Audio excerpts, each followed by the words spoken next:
আসসালামু আলাইকুম রহমাতুল্লাহ।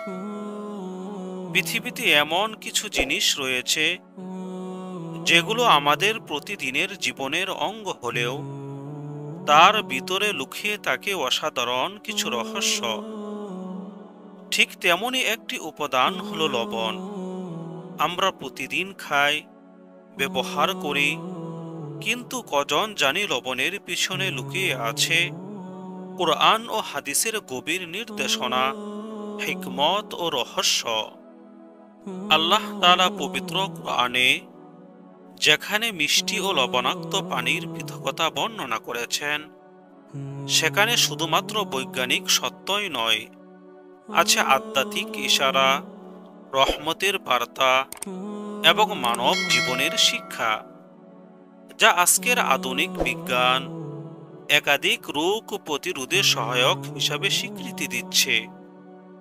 আজকের আলোচনায় আমরা জানব কুরআনের আলোকে লবণের 5টি এমন গোপন রহস্য যা আপনার জীবন ও চিন্তার জগতে নতুন দরজা খুলে দিতে পারে। নাম্বার 1, লবণ ও পানির রহস্য।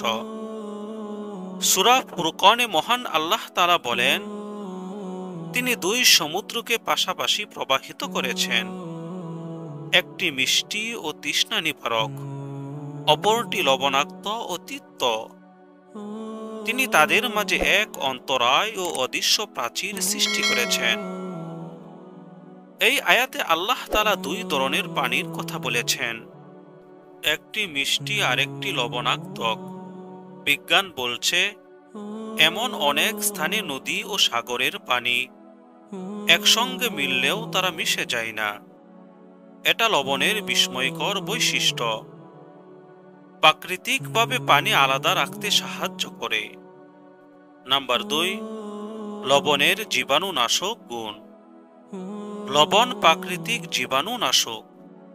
রাসূল সাল্লাল্লাহু আলাইহি সাল্লাম খাবার খাওয়ার আগে ও পরে লবণ ব্যবহারের কথা বলেছেন। যদিও এই হাদিস নিয়ে মতভেদ আছে, তবে আধুনিক বিজ্ঞান বলে লবণ মুখের জীবাণু ধ্বংসে কার্যকর। হযরত আয়েশা রাদিয়াল্লাহু তাআলা আনহা গোশত সংরক্ষণের জন্য লবণ ব্যবহার করেছেন। একবার রাসূল সাল্লাল্লাহু আলাইহি সাল্লামকে নামাজরত অবস্থায় বিচ্ছু কামড় দিলে তিনি কিছু লবণ ও পানি চেয়ে নিলেন এবং তা একটি পাত্রে মিশালেন। অতঃপর আঙ্গুলির দংশিত স্থানে পানি ঢালতে এবং ওই স্থান মুছতে লাগলেন এবং সূরা ফালাক ও নাস দ্বারা ঝাড়তে লাগলেন। নাম্বার 3, লবণ ও পানির ভারসাম্য। সূরা মুলকে আল্লাহ তাআলা বলেন, বলুন, যদি তোমাদের পানি গহীন পাতালে চলে যায়, তবে কে তোমাদের জন্য পানির ঝর্ণা নিয়ে আসবে? লবণ ছাড়া পানি বিশুদ্ধ থাকে না। লবণ পানির জীববৈচিত্র্য টিকিয়ে রাখে। এটি আল্লাহর সৃষ্টির ভারসাম্য রক্ষায় একটি নিখুঁত উপাদান। নাম্বার 4, নিয়ামত এবং পরীক্ষার উপাদান। লবণ এমন একটি নিয়ামত যা কম হলেও খাবার অখাদ্য লাগে, আবার বেশি হলে খাবার নষ্ট হয়। এটি মানুষের জন্য নিয়ামত ও এক ধরনের পরীক্ষা। মাঝামাঝি পথে চলার শিক্ষা দেয়। নাম্বার 5, কিয়ামতের নিদর্শন ও সমুদ্রের লবণাক্ততা।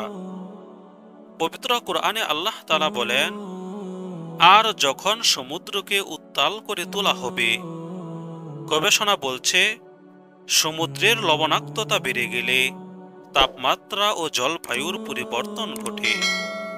এটা হতে পারে কিয়ামতের নিদর্শনের একটি অংশ, যার ইঙ্গিত পবিত্র কুরআনে রয়েছে। এক টুকরো লবণের মধ্যে লুকিয়ে আছে মহান স্রষ্টার অসংখ্য রহস্য।